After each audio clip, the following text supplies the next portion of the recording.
The night my parents left me alone with my creepy uncle, I realized they didn't care about my safety as much as they claimed. I grew up trusting my parents, they weren't perfect, but I never doubted they had my back if I was sick. They worried if I was hurt, they comforted me. But when it came to certain things, when I told them I felt uneasy about someone or something, they had this habit of brushing it off like I was being dramatic. That's exactly how it was with my uncle. Technically, he's my dad's older brother, but in the family, he's always been the odd one. He doesn't come around often, but when he does, people tolerate him more than they enjoy him. Too many offhand comments that feel a little too sharp, jokes that cross the line, a stare that lingers longer than it should. Everyone laughs it off, says. That's just how he is even as a kid. I hated being around him. I couldn't put it into words back then, but my stomach would knot whenever he was nearby if I mentioned it. My parents would wave me off. He's just eccentric, or don't be rude. He's family over and over. They dismissed my instincts, and after a while, I stopped saying anything. It started with what should have been a normal evening. My parents called me into the kitchen. All casual smiles like they had good news. Instead, they told me they'd be leaving town for a couple of days. Nothing dramatic, just a quick trip, and don't worry. My mom added like it was the most natural thing in the world. Your uncle's going to stay here while we're gone just to keep an eye on things. The second I heard his name, my chest tightened. I told them flat out. I wasn't comfortable with it. I reminded them how weird he made me feel. How I didn't like being alone around him. But they exchanged that look, half irritation, half dismissal, and brushed me off like always. You're overreacting.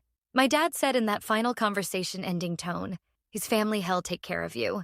That was it, decision made. I didn't get a vote. And the more I argued, the more it made me sound unreasonable. So I stopped. But inside, I felt this heavy, sinking dread when their car finally pulled away. The house felt too quiet, too big, and I was trapped in it with him.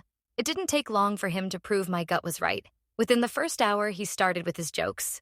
The kind that aren't really jokes at all. Comments about how I was growing up too fast. Said with a grin that made my skin crawl. He hovered too close like he didn't understand the concept of personal space. If I shifted away, he shifted with me. His eyes lingered in ways that made me want to disappear. Later, I caught him poking around my stuff, opening drawers in my room under the flimsy excuse of just making sure everything's tidy. It was my space, my little corner of the world, and he treated it like it was his. I wanted to call my parents, but I knew exactly how that would go. They'd tell me I was imagining things, that I needed to respect him, that he wouldn't mean any harm. And the worst part? There wasn't anyone else close enough to step in. It was just me stuck in that house every hour, dragging heavier than the last. The first night I locked my bedroom door. I'd never done that before in my own house. But with him in the hall, it felt necessary. I tried to distract myself with music, but then I heard it. The rattle of the doorknob, slow, deliberate. He jiggled it once, twice, then gave this little laugh through the wood. Come on, he said, voice low and too casual. You don't have to lock me out. What do you think I'm gonna do? Every muscle in my body went rigid. I didn't answer. Didn't move, just sat there in the dark with my phone clutched in my hand. He lingered outside for a few more seconds, muttered something I couldn't catch. Then his footsteps moved away. That should have been a relief. But it wasn't, because I knew now this wasn't just me being sensitive. He was pushing, testing, seeing what he could get away with. I barely slept. I kept the door locked. The lights off, pretending to be asleep if he passed by the next day. I avoided him as best I could, eating quickly, staying in my room, even calling a friend just to hear another voice. But the fear sat heavy in my chest. Every creak of the floorboards made me flinch.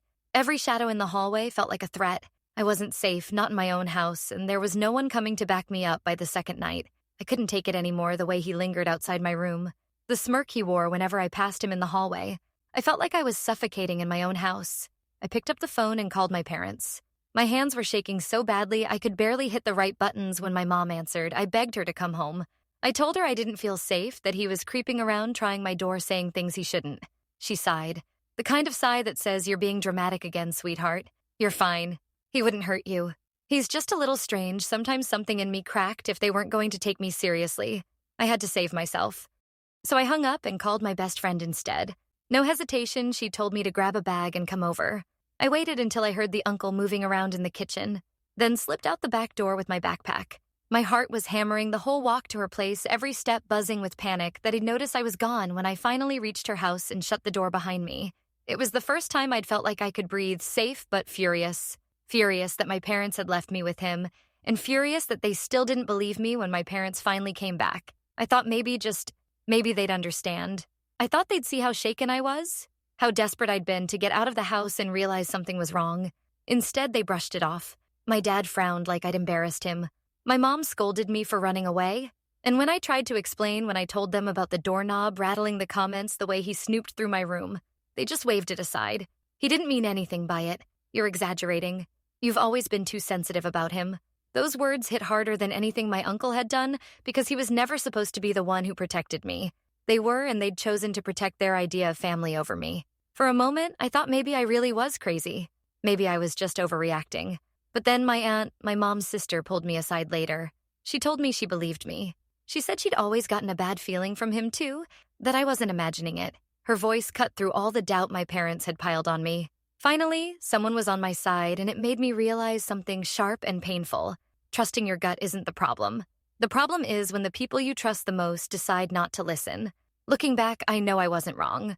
Every alarm bell in my body was screaming, and I tried to tell them. I tried to set boundaries, and the people who should have protected me brushed them aside because it was inconvenient. If there's one thing I've taken from that experience, it's this: trust your instincts.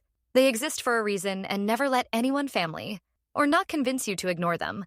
Because the truth is, danger doesn't always come from strangers. Sometimes it's the person. Everyone else excuses the one people call eccentric or harmless. And when your own family won't take your fear seriously, the damage lingers long after the moment is over. I'll never forgive my parents for leaving me with him. They may not have seen the danger, but I did. And I'll never forget it.